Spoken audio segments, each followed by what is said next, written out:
Everyone says you should upgrade your RAM first. For content creators, that advice can actually make your editing experience worse. The biggest bottleneck isn't always memory. It's often the drive that's desperately trying to keep up with massive video files. If your timeline stutters, your project takes forever to load, or you're constantly deleting footage just to free up space, adding more RAM won't magically fix any of that. That's where the conversation changes completely. What's fascinating is that gaming and content creation follow two completely different upgrade paths, even though people keep mixing them together. In gaming, benchmark results showed that moving from a PCIe 3.0 SSD to a PCIe 4.0 SSD barely changed load times or FPS. The difference was surprisingly small.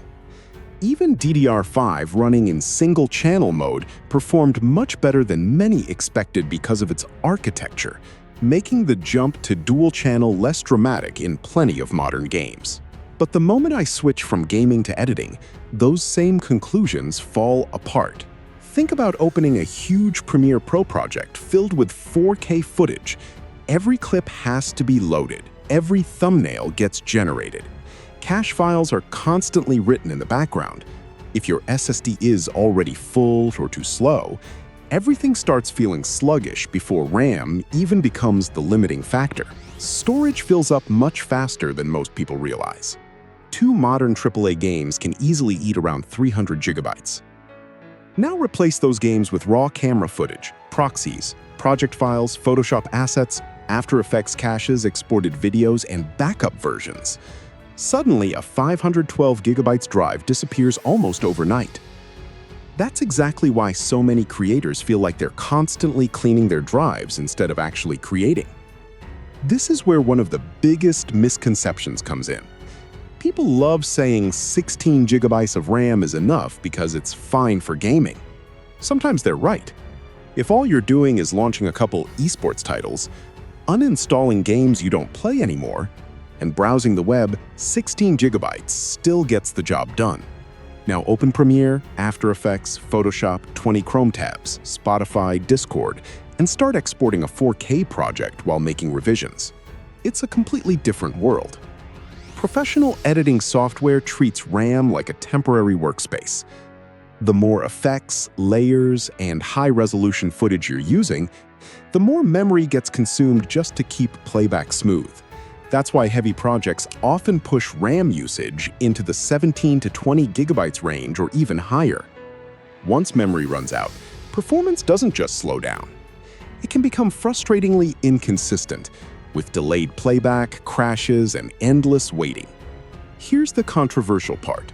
A lot of people obsess over buying expensive DDR5 kits because benchmark charts make them look exciting. Meanwhile, they're editing off a nearly full 512 gigabytes SSD that's gasping for free space.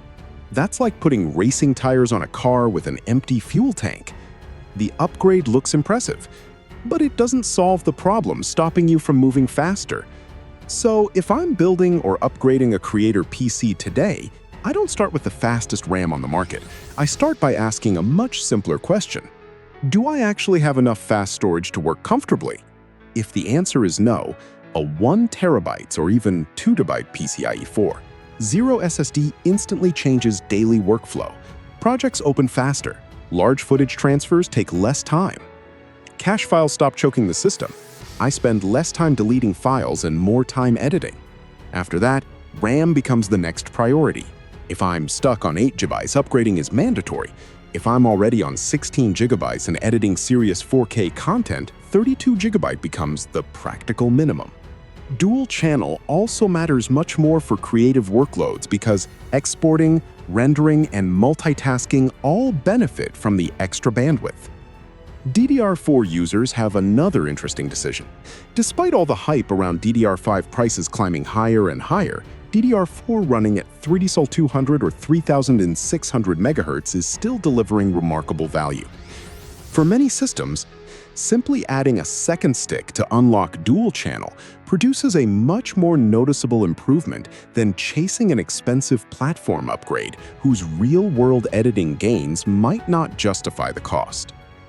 That's the part people often overlook. The smartest upgrade isn't the newest component.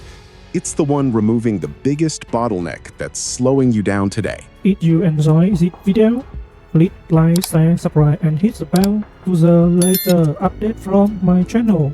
Thank you for watching till the end and see you in the next video.